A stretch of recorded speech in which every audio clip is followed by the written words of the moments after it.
Thanks, Sue. Hi, everybody. I know I'm competing against 2 football games and the Toronto Blue Jays, so I'll try to be as brief as possible tonight, because I know I got good competition. I started with the Genesee Lighthouse in 1997 and the Greece Historical Society in 2005. The reason why I started any of this at all is my father-in-law claimed that his grandfather had a hotel on Lake Ontario down at the beach. And I said, okay. So then one time I meandered in on a Sunday to the lighthouse, and luckily I got the curator at the lighthouse. And he goes, oh yeah, he goes, it was called Captain John Spencer House. I said, oh, well, that's why my husband is John and my father-in-law was John. They were named after Captain John. So he says, well, come on in the other room. He had a stereo view of the hotel. It was only up for 5 years. It was right where the carousel is today, for those of you familiar with Ontario Beach Park. And he bought that entire plot of land that is now Ontario Beach Park. And the place burned down mysteriously in the middle of winter with thousands of bushels of apples in the basement, so all of Charlotte smelled like apple crisp.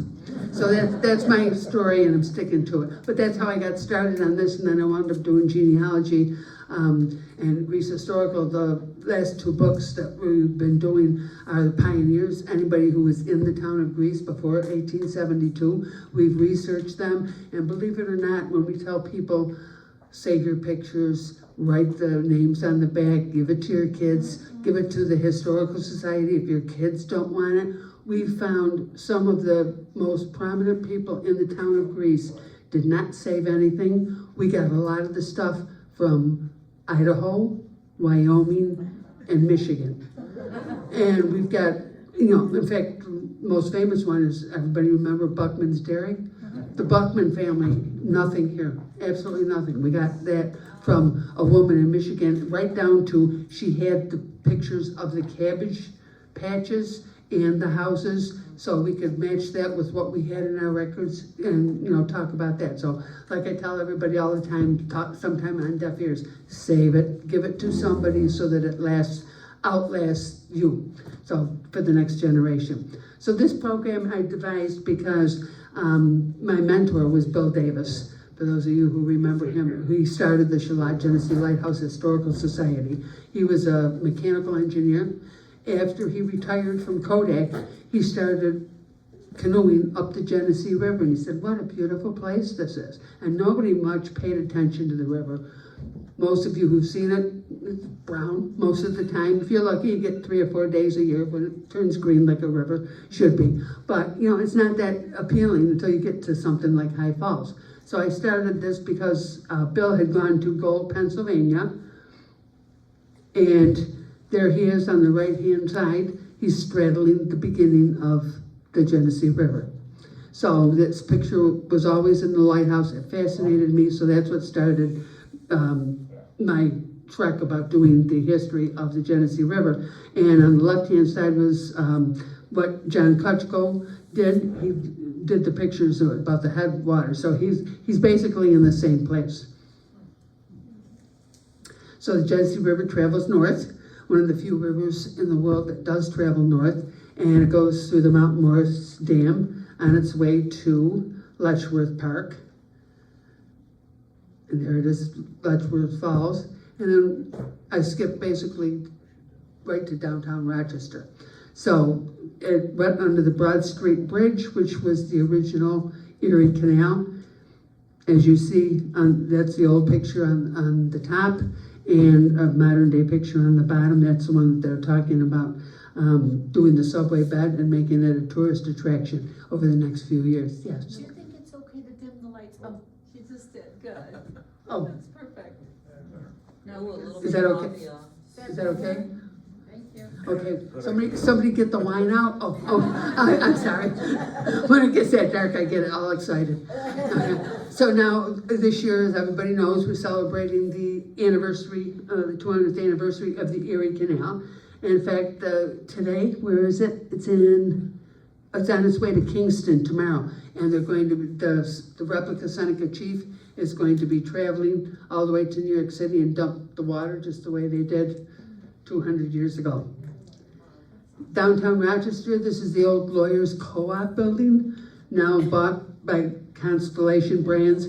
And my aunt used to work, and my aunt and uncle both worked at Lawyers Co-op, so I'm very familiar with that building. And they've really done a lot. In fact, they won an award for all the modernization they've done with that building. And then, of course, the Statue of Mercury used to be on the old Kimball Tobacco Company, where the War Memorial sits today. And they moved it over to the top of Lawyers Co-op building. And here's a picture of the same building from the early 1900s, 1903, where the kids were skating on the Genesee River. And then the bottom pictures are moving the Statue of Mercury in 1975. Now, my interest was with the 100-acre tract. It was settled by Ebenezer Allen in 1789, and he was given 100 acres. But since that time, we found a deed, which I'm going to show you next.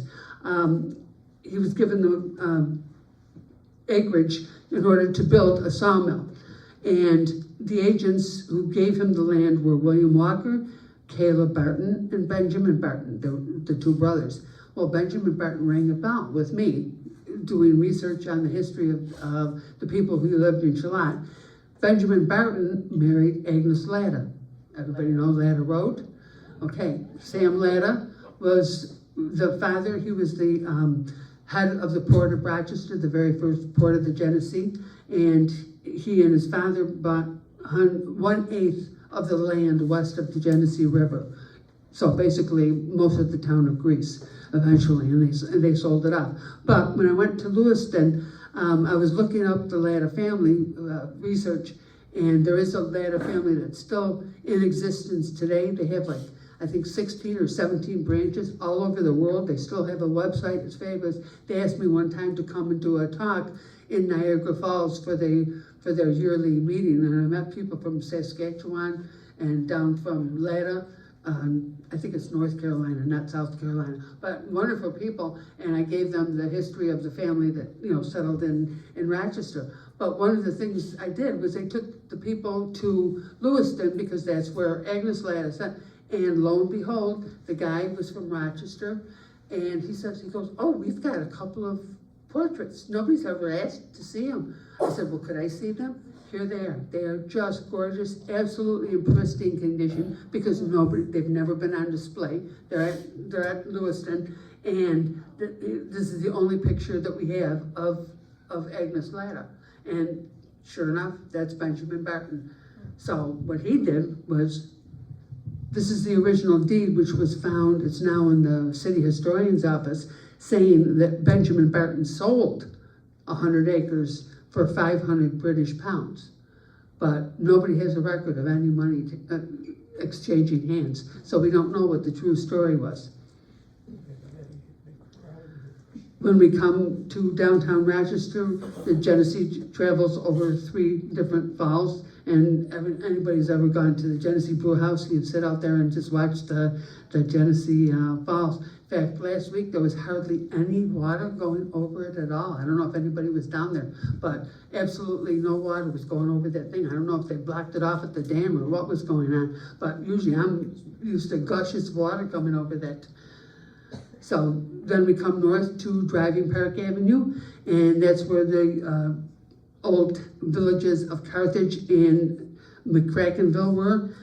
The Glen House was built at the bottom, right on the river, and you can see the elevator shaft that was used to get down there. And boats also traveled from Charlotte south to McCrackenville so that people could go on the Genesee River. And that picture on the bottom right is absolutely beautiful. It's one of the boats that serviced the Glen House. And here's Bill Davis again. We moved north Bridge Road. We go to King's Landing, which was later called Hanford Landing. Most of the King family died from the Genesee fever, and the rest of them moved away. So then 7 Hanford brothers from Utica came and settled. So both names are exactly the same place, King's Landing or Hanford Landing. And that was also the place where Frederick Douglass had the Underground Railroad stop, and he took escaped slaves over to Canada from Charlotte and from up here at King's Landing. Now we come to Veterans Memorial Bridge. I don't know how many of you, from looking at the map, are you old enough to remember the circle on St. Paul Street? And if you were in the wrong lane, you kept going around and around and around because you couldn't get off. Well, that's about where I live. I live off of St. Paul, right there. But in the doctor, I remember when I was a little kid, I sliced my head open, my chin open on the TV, one of the old TVs that was on the floor, one of the first TVs. So I was at my grandparents' house, I tripped over somebody's foot, and boom. So they took me over for stitches over there, and my mother was in the circle, around, and now I'm talking, I was 5 or 6 years old. So if I remember at my age, it had to be pretty memorable. So anyways, this is the way it looks now. This time of year, it's beautiful to go down and look at the foliage down there. And few people are aware of the fact that there is still a plaque on the Arundequoit side of the bridge that is for the veterans. And it was done at the dedication. Now we're moving through the Riverside Cemetery and Holy Cross Cemetery, and we're coming into Charlotte. Charlotte, they had a sign at every entrance to Charlotte. This is the very first, as you can tell, very, very frugally written sign, "Welcome to Charlotte, a community that cares," and that was put out there by the city of Rochester. So we've come a long way since then. Was that me? Okay. No, that's a nice sound. On the way to Lake Ontario, we've got the Turning Point Basin, and for those of you who are old enough to remember the BRMP coal docks, that is where the Ontario 1 and the Ontario 2 would dock. And the docks were originally built by Arthur Yates. He was the president of the Buffalo, Rochester, and Pittsburgh Railroad. He had a winter house. His main house was down on Fitzhugh Street downtown. The BRMP office was on the south side of Main Street, right by Four Corners there. And he had a summer house on Lake Avenue. So when he bought this property, he bought everything from Lake Avenue to the river, and he constructed these docks. Now, being part of the BRMP, what was their main business? Moving coal. So they brought the coal up from Pennsylvania, and the main idea for the ships was to transport the coal. It wasn't to carry passengers, but click, click, click, extra money. So they started outfitting both of the ships so that they could hold passengers. Many kids went over there and celebrated their proms. They did their prom or their graduation. They had a trip over to Cobourg, Ontario, and back. The BRMP station was the old, well, still is, Nick Tahoe's on West Main Street. That's the original BRMP station. And my father, growing up, lived off of West Main Street. He was 11 years old. He was a paper boy, and since he got his reward for selling so many papers, he got a trip on the Cobourg ferry. So he went, got on the ferry, went over to Cobourg, got off the boat, had an ice cream, came back, went home, and told his parents, "Hi, I just came home from Canada." Needless to say, he did not sit for a week. So he didn't tell anybody, but that was his one trip. And I remember hearing that story the whole time I was growing up. I said, "Boy, you were awfully ambitious, you know. Now we're lucky if we go down to the corner." So these are what the coal docks look, and you can see the coal being loaded onto the ferry.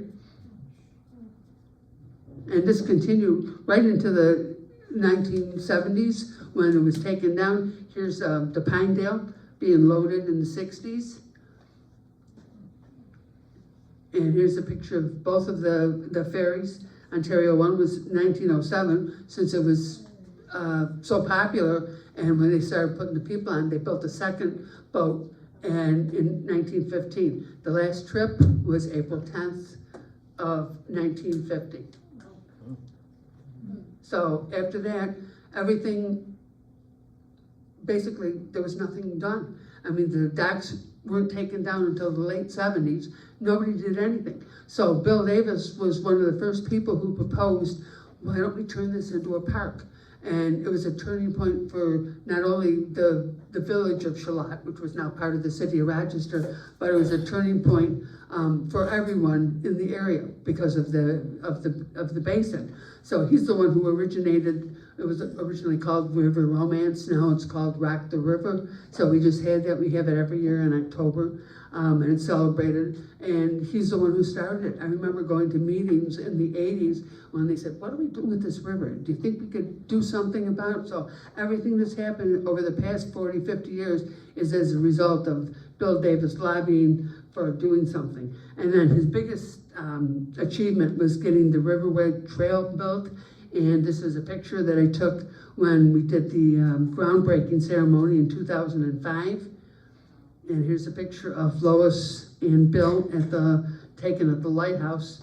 And then this is the Riverway Trail. It was built in 2006, and it's absolutely beautiful. For any of those of you who haven't seen it yet, please go down and visit. It's the most beautiful thing in all of Charlotte. And on the right-hand side, you can see this photo that was taken from the top of the hill, how it just meanders along, and you can sit there. A lot of people, there's round spots that you can see one on the bottom. That's where the people go sit and they fish off of those round stone things.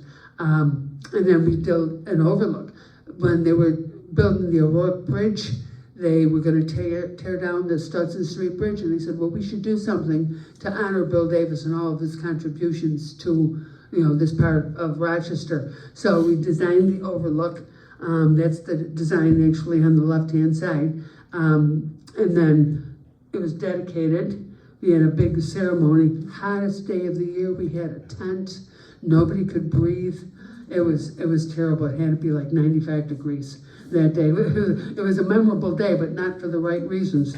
So everybody was dry enough that we got one nice picture taken.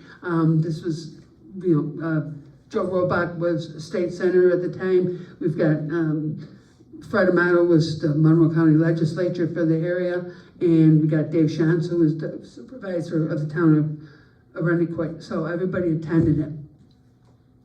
And there's a series of 24 signs, and the dedication signs, this is the front and back of the Bill Davis sign. And then the little signs are 16 by 24.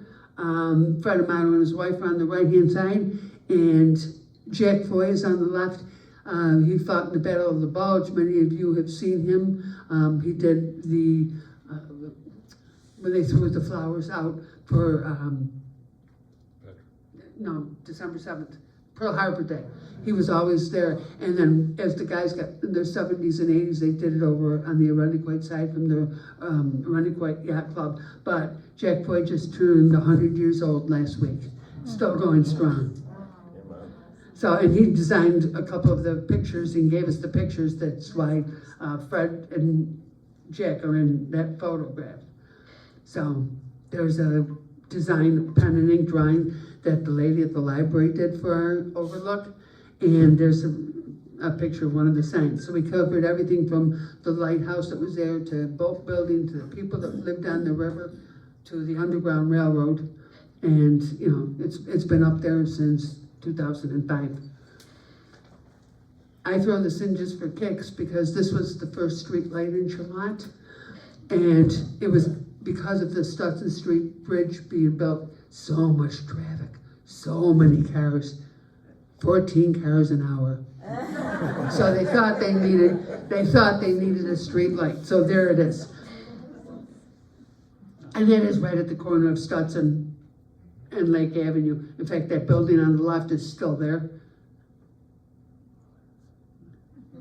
And the interesting part about Stutson Street is J. Robert Glenn was a city engineer, then he became the county engineer. There's a picture of him, in fact, two of the pictures of him, but the more important thing is his patent was for a little 2x2 cube, and I should have brought one. I've got one of them at home, and instead of being paved, all of Stutson Street were these 2x2 blocks. So if there was anything that was wrong, they could just dig them up and replace them with other 2x2 blocks. This was the factory where they were made. They took the bricks and they dried them and then they cut them. This was on West Ridge Road. And this is the picture looking from the Stutson Street Bridge towards Lake Avenue. If you, it's kind of hard to see, but those are all the little 2x2 cubes. And there's the approach, which now goes up to the O'Rourke Bridge. This is the original Stutson Street Bridge when the tower was on the east side, the Rundequoit side, then they moved it over to the Charlotte side. Picture on the bottom I include because that has both the Stutson Street Bridge closed and the old swing bridge, which was taken down in 2012. And yes, I know, we fought like hell to have it saved, but it fell on deaf ears. Interesting part of the McClintock cubes is the fact that the last street in Charlotte to get paved was Stutson Street because everybody liked those bricks. Nobody wanted the bricks to go. And this is what they look like. They were taken out in 2014. This was underneath the pavement. And there they are. They were in a yard on Lake Avenue by the old Goodwill. I call it Heinrich Chevrolet, when Heinrich Chevrolet, about Jones Avenue, about there. So that's where they were. And then Craig Vestuccia, who owns Host 22, opened up the Stutson House just down the street. And if you go in the Stutson House, if you're ever there for an event, he grabbed all the cubes he could, and his walls are all of these cubes so that they would stay on Stutson Street. So now we've got Charlotte at the mouth of the, we were coming to the mouth of the river, and Charlotte was always the transportation crossroads until the Erie Canal was built. It had the Rome, Watertown, and Ogdensburg Railroad, which was, they built the first swing bridge there in 1875. That carried the apples from the farmers all the way from, from Lewiston all the way east. They had the New York Central and Hudson River Railroad, and that brought passengers from eastern New York. The BR&P brought the coal and the passengers from Pennsylvania. We had ferries that went across the river from Charlotte to Arundequoit and back. We had ferries and other boats that went across to Canada. We had steamers that ran along the southern shore of Lake Ontario. Countless people in the early 1900s would spend their summers up in the Thousand Islands. They would take a boat, $2. The boat would stay there all summer, $2 back. There was a plank road that ran from Ridge Road to Latta that was built in 1849. And then we had the trolleys, the stagecoaches, and the horse cars. So it was plenty of transportation, but this is all before the Ontario Beach Park was built. So in order to figure out the history of Ontario Beach Park, if you look at the large green arrow, that is Ontario Beach Park. It's completely underwater. It was all swamps. And then the turning basin is the bottom green arrow. That's where the boats now turn. So in order for Ontario Beach Park to be formed, the blast furnace, which started in the 1850s, had slag. So they filled in the swamp little by little, year by year, so that eventually Ontario Beach Park, which was underwater, they built the piers out into the lake, and they had the slag. So all that swampland disappeared. There's no swamps in Charlotte anymore.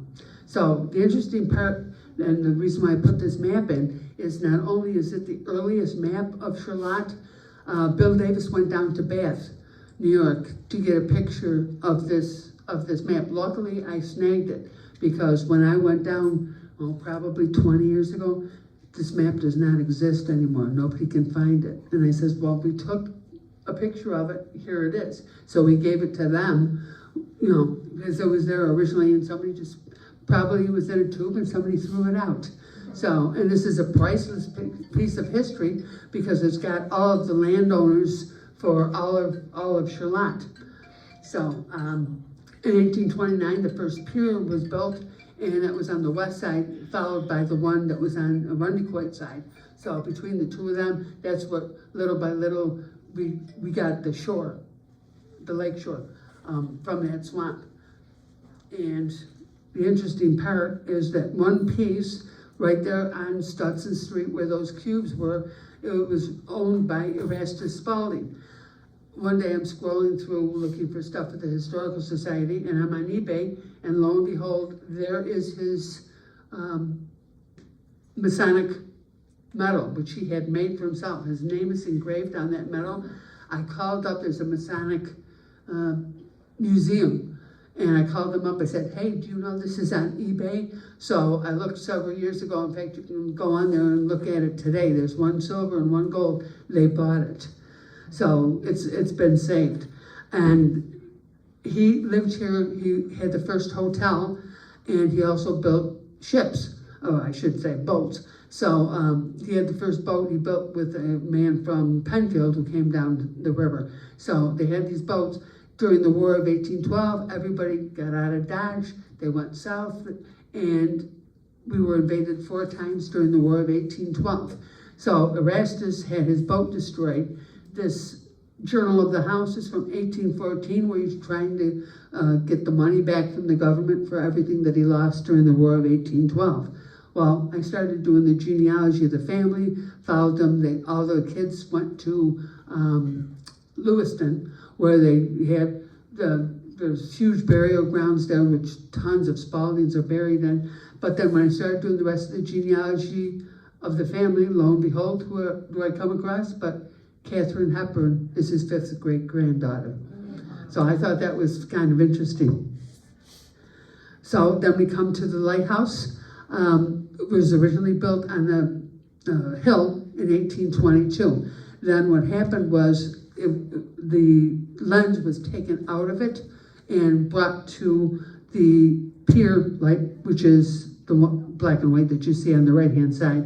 The little building is the Foghorn building that used to be there. So once the lens was moved, it went dormant. It was never used after that. It became a home for the Coast Guard people and the keepers of the light. But the keepers of the light went down to service the light on the beach, not up at the lighthouse.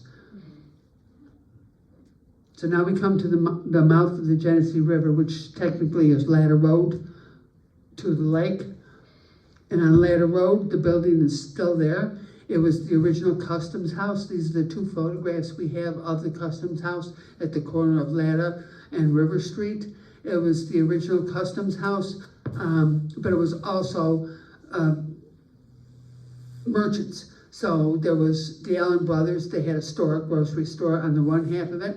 And on the left-hand side, the second building, the second business that was in there was Ferguson Hardware. Anybody remember them from Lake Avenue for years and years? They closed in the 90s.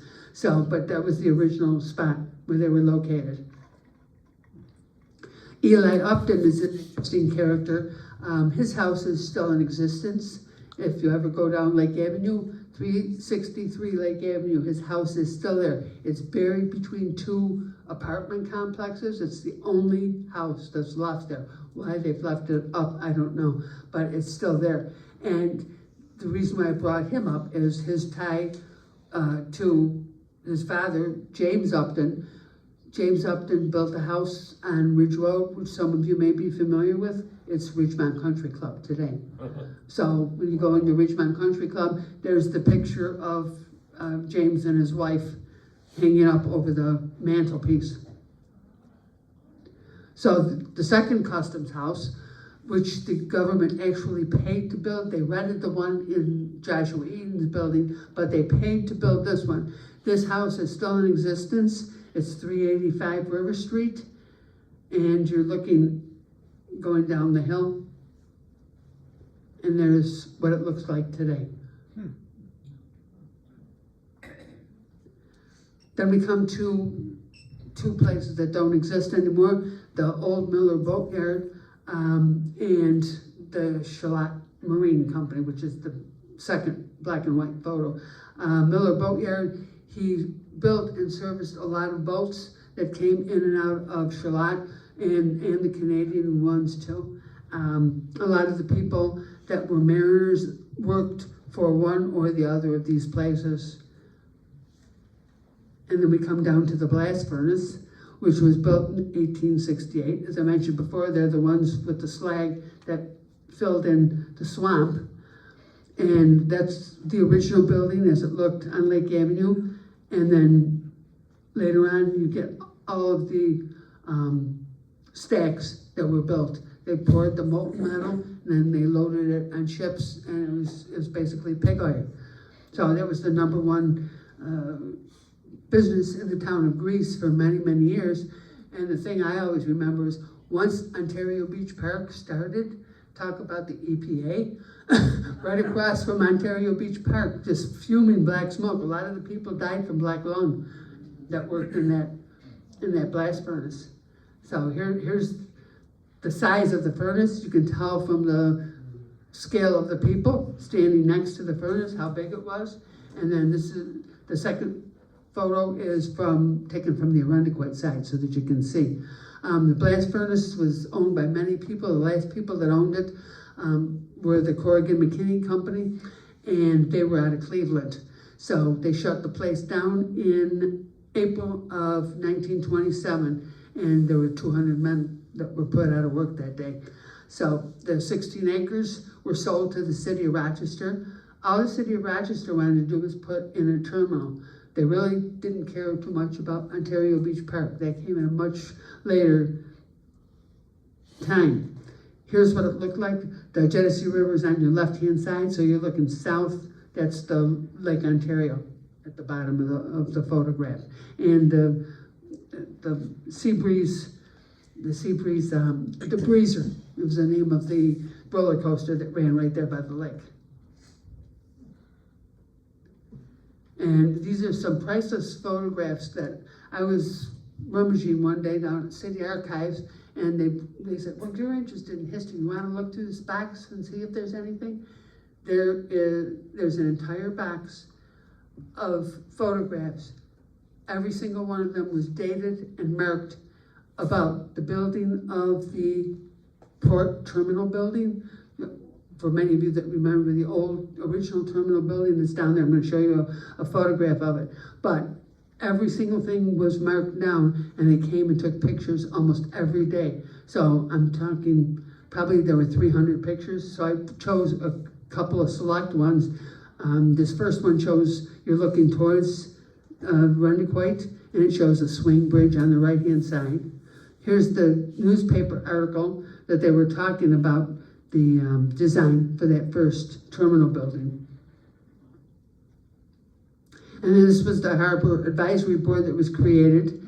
The guys were standing there right by the hump of Lake Avenue as it goes down towards the beach. This is right, they're standing on that hill right there.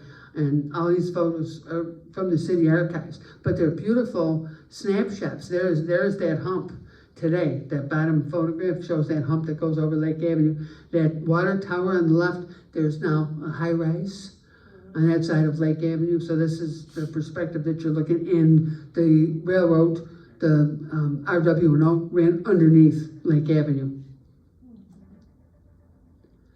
This is building the K-Wall. These are fabulous pictures that they took. Everything that they changed, I love this photograph. This is going out into the river and building the wall. And here's the first picture that they took of that building. Here it is finished. It took 8 months from start to finish and $50,000 to build that. And here's one of my favorite pictures. This is the Coburg Ferry. The terminal building had just been built and opened up, and here's somebody taking a photo of Ontario number 2 passing by. And my interest was looking in the background at all the houses on Lake Avenue, like where Mr. Dominic's and Windjammers is today. Those all those buildings are still there. This is the second floor, which is now operating as a restaurant. And they added 2 more warehouses in the 30s. So if you look at that bottom photograph, we took that at Harborfest in 1984. The terminal building is the middle building. The one in the front was the one that they used to undo the paper for Gannett. And then the back one was used by Ragu.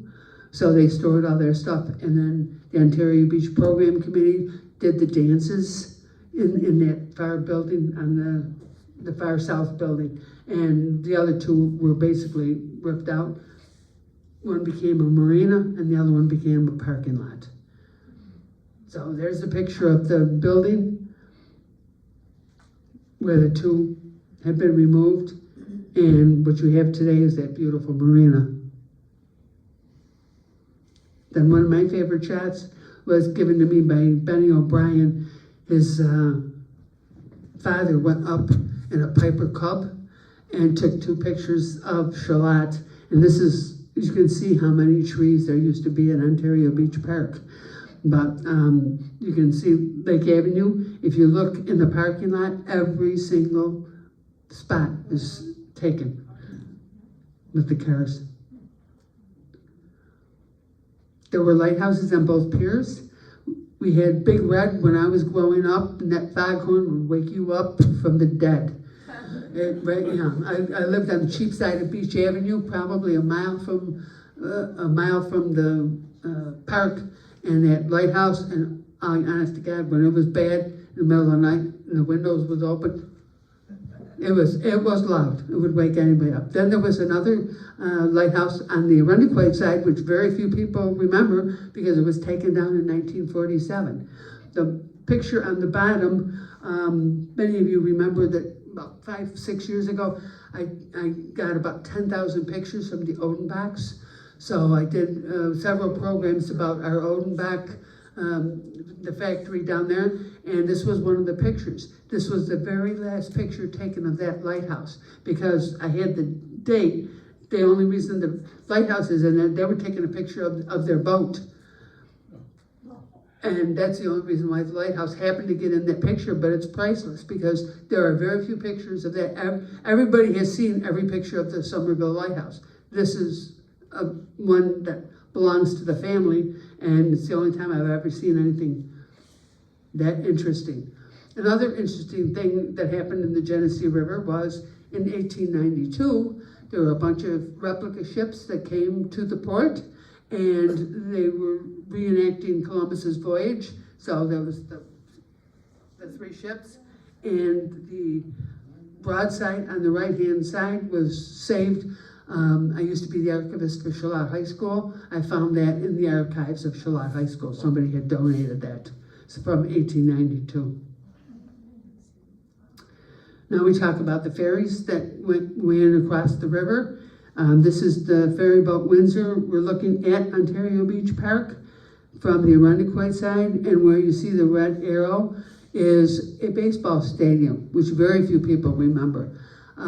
Baseball was outlawed in the city of Rochester, while Charlotte didn't become part of the city until 1916.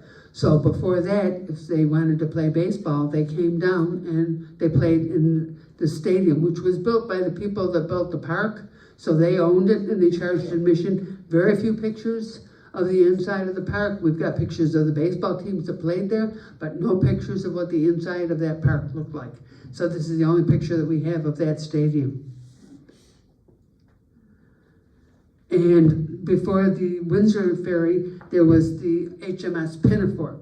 The name was later changed to the Yosemite, and it was run with a chain, and it was run by Commodore Murray, who liked to spew Shakespeare. So he'd forget to collect the money, he'd talk about the Shakespeare, and then before you knew it, on the Arundequoit side, and the people would get off without having paid the fare because he was too busy with his Shakespeare. So he was quickly replaced. When they sold the ferry, they renamed it. It was originally the Pinafore, and they named it the Yosemite. And in 1894, the Windsor Ferry took over. This is a picture of the Windsor Ferry. This was the ferry Yosemite, the season pass, and you see the man's name, Frank Murray's, on the left-hand side. And then here's the only picture that we have of the two ferries, the Yosemite and the Windsor. And the interesting part about that is, I think I mentioned that we were doing Pioneers of the Town of Greece. The picture on the left is from the newspaper. That's the one known picture of Captain Andrews, who ran it until he was 73 years old. And on the right, we got the picture from his great-grandson. They're being featured in volume 2. And it was a black and white picture, obviously, and now there's a program where you can colorize your pictures. So I put the colorized picture in there rather than the black and white one. But it's beautiful because that's the only picture that we've got of him. And the other photograph we have, he retired in 1928. The ferry was taken over to that Miller boatyard where it just sat, and then it was just put into scrap metal. It stayed there for about 5 or 6 years because you see a lot of pictures of the river and you can see it sitting there in dry dock. But this picture on the right-hand side must have been taken right after he retired, so he went down and took a picture of himself in the ferry. And the reason why the ferry stopped running effectively was because of the building of the Stutson Street Bridge, and people were now going to cars. They didn't have to rely on the ferry to get across the river. Once the bridge was built, they could go by car. Here's a photo I took when they were building the new terminal building, and the reason why they were building this new building was in anticipation of the fast ferry coming to Rochester. Only lasted for 2 years. Anybody ride the ferry? Did you like it? Yeah. Anybody who ever rode the ferry speaks very highly. Anybody who didn't ride the ferry tends to say, oh, well, why'd they waste all that money? But all you need is one trip on there. In fact, my father's friend, Eleanor Donnelly, came up here. Her husband used to run the Port of Rochester. He used to work down in the old terminal building. Then from Rochester, he went and ran the Peace Bridge. And from that, they went down to Florida. He ran Puerto Rico, and then he ran the bridge in Florida before his retirement. After Jimmy died, his widow found out that the ferry was coming. She goes, can we go on the ferry? I said, sure, we can go. Comes all the way up here on a plane. I take her on the ferry. We went over to Toronto. I said, do you want to do anything? She goes, oh no, I just wanted to come here for the boat ride. Turned around, went through customs again, got right back on the boat and came back. So it was probably a $900 ride just to ride in the ferry. But you know, she was always into customs, and they had been, you know, all over this country doing stuff. So to her, that was a very big deal. So I tried to track. These are 2 pictures that we've got of our ferry. What happened to it after it was sold to Denmark, and that lasted for 20 days. And they sold it to Venezuela. After that, I haven't seen any change of ownership.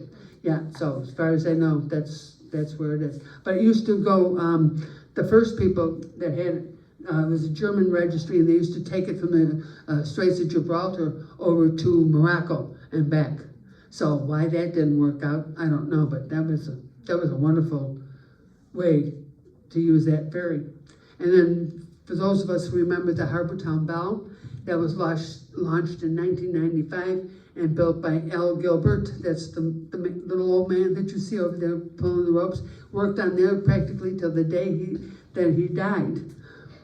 And really good friends with everybody in Arundicoit and Charlotte that owned boats. People would come on the Harbortown Belle for cruises every year. And we had this photograph of the lighthouse of Patty Honan with this little boy building a ship. We have that ship in our lighthouse collection. Well, lo and behold, I met these people when I started doing the genealogy of the family. I met this woman, Doreen, and her family lived on Clematis Street, right off of Beach Avenue. So, see the boy who's standing next to the man? That's the little boy in the photograph. I showed him the photograph when we went to the lighthouse. He goes, "That's me." And I said, "You're kidding." So now we have, you never know when you're gonna come across serendipitous, thank you very much. Sorry, the stroke brain's talking. But Patty lived in the house that you see on the right-hand side over there. That was taken during one of the many floods over there. That was the Honan house, and Al Gilbert from the Harbortown Bell bought that and remodeled the house. It's still there. It's called Joy Lane now. And unfortunately, Al died, and his grandchildren are running the marina, and they took the boat out of water probably 3 years ago. Never put it back in. It's still down there, but it's a shame because we missed that. Then we have the floating docks that were installed in the river by the city of Rochester. That's by the old terminal building, the train terminal building at the bottom of River Street there.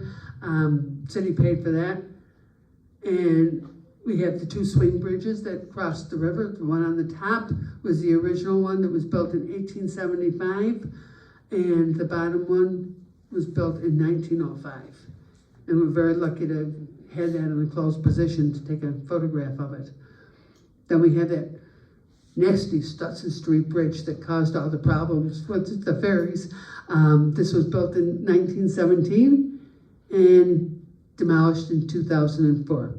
So the day I took the picture at the bottom, you can see the control tower being taken down. And the O'Rourke Bridge, the brand new bridge, the replacement in the background.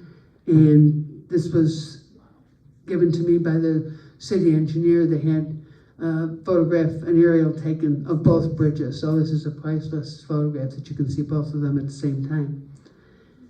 And this was taken from Shirley's house in Charlotte. She's the last house on River Street, and she grows beautiful flowers in her garden. So I said, "Shirley, can I take a picture of the bridge?" So she let me, and that's one of the great pictures that we have up there, the bridge and the tower.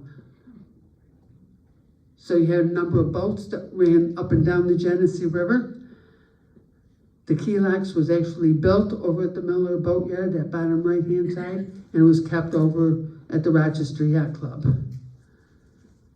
Anybody remember the Cangarda? That was parked for years and years. An old eccentric man lived on it for years. For 30 years, he lived there. He was like a ghost. Nobody ever saw him. He was like a hermit, and go work, come back, go on his boat, sleep on his boat, and it was right there by the old train station. Now I think it's someplace, it's been refurbished. That's the top right photograph. And last time I heard, it had sunk in Boston, and then they brought it up, and some guy bought it and completely refurbished it. So it was in Maryland. I don't know where it is now.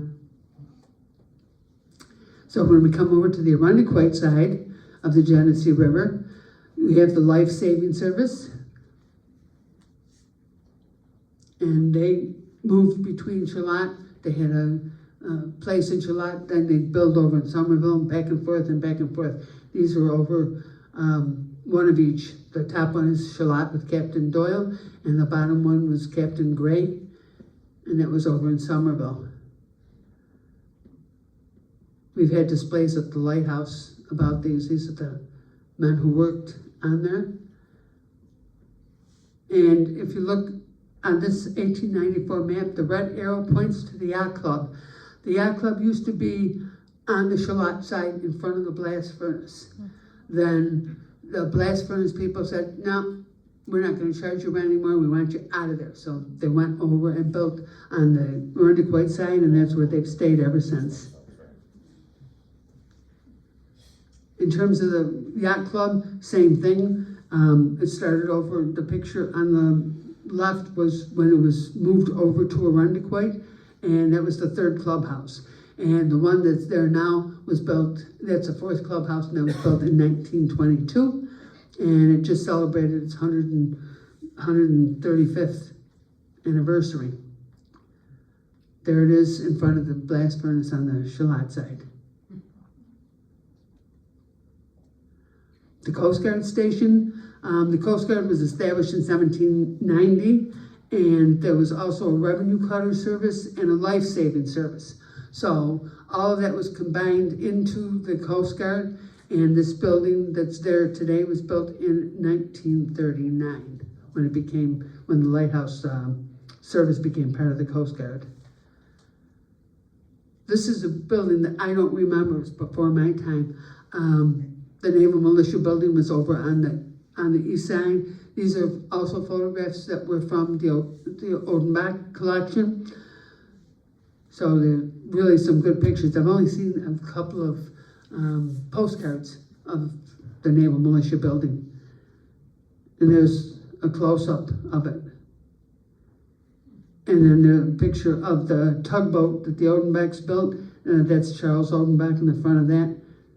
What they would do is they would build the ships over on Dewey Avenue, bring them over to the river, then they would get inspected by the Navy at the militia building and then sent off to wherever they were going, or disassembled and sent all over the country. This is the yacht basin. And then another business that very few people remember, I met his great-grandson when I was doing the Holy Cross book. There was a minesweeper being built on the Irondequoit side, right about where the basin was for the yacht club, all during World War I. The business lasted until 1928, and Volney Lacey lived in Charlotte, and he used to be an engineer for Cunningham Car Company. So then he got into boats. He started building these boats during World War I. We got several pictures of them being launched into the Genesee River. So the mouth of the river is 157 miles from Gold, Pennsylvania. It's a really old picture that was taken. And you can see the flats over in Irondequoit. Irondequoit was very late being developed, so nothing was done over there. So this is a very great picture of that. And I like to end the program by talking about my two friends. It was a romance across the river. Dave Kirkpatrick was from Canada. The family was from Ireland. And then he met Betty Strickland, who lived over in Irondequoit. So the Claver House Post Office, the building is still there at the corner of Rock Beach Road. It's an apartment building now, but that used to be the grocery store, and it was the home of the Strickland Grocery, and that's where the family lived. And Dave Kirkpatrick lived over in Charlotte. If you look at that picture that I showed you before of the customs house, the building next door to it was the Craig House. So Dave Kirkpatrick, his grandfather, Dave Kirkpatrick is the little boy with the beanie in his head. His uncle, Dan Hayes, was brought over from Canada to run that Craig House. And so he met and married his wife, Mildred, in Charlotte. And their daughter, Mildred, married Fred Kirkpatrick, which was Dave's father. And here's a picture of the two of them at the bottom of Thomas Avenue, right by the river. And in 2004, when they wanted to come down and see the fast ferry for the first time, their son brought them down, and I took the picture of Dave and Shirley and Dave and Betty and their son Mike. Unfortunately, now the son just died, so all three of them are gone. But the interesting story, which drew me to do the history of the family, was when I went over to Dave's house to do the interview. They had a shamrock plant smack dab in the middle of the kitchen table. And I said, oh, that's beautiful. I've never seen a shamrock plant that, that full. I mean, it had to be probably 18 inches across out of one little pot. And they brought it from Canada with them when they moved to Canada during the famine. Brought it to this country, 1903, when Dan Haynes came over here to run the Craig House. And this is, I should have marked down what year this was, because obviously it's more than 166 years old. This is probably 20 years old. 2003, 3/17/03 was the date of that Carol Ridd account. And she always did wonderful stories, but it was a great way to bring the two sides of the river together by talking about, Dave worked at the yacht club. He also worked at Miller Boatyard, and the Armstrongs lived over on Armstrong Avenue, which runs off at Denise Road. Their whole property is where Our Lady of Mercy Church is now, and now it's a senior citizen housing over there. But it's the romance, and that's how they met, was on a boat on the river. So thank you very much for coming, and I'm happy to answer any questions. I did good. 8 o'clock. So you're only gonna miss the first inning. Anybody got any questions? Yeah. Marie, you mentioned the Odenbach. Did they build military during Yes. wars? They did? Yes. During World War II, they built cranes, and they built the ships. But believe it or not, all the ships they built were for the Army, not the Navy. That's everybody assumes if it's a boat, it's gotta be the Navy. They were commissioned by the Army. They built like 150 of them, and there's probably 20 of them still in existence in different parts of the world. I found a couple of them down in Brazil and Argentina, and they're still being used as fishing boats today. Yes?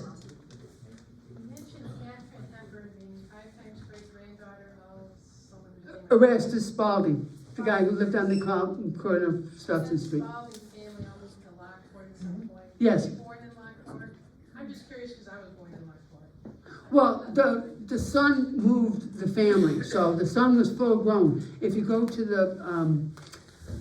there's a Lockport Historical Society and there's a Niagara Historical Society. They've got an entire book that's written by Lyman, the son, and talks about, the funny thing is, I've never found where Erastus is buried. His wife is buried in that Cold Spring Cemetery in Lewiston, but he's not. Now, who knows what happened to him? If he died there. But the family did move there, but there's no mention of Erastus after going to Lewiston. But Lewiston is a beautiful place. I love it. Well, thank you very much for coming. I've got an assortment of books up here that we've written.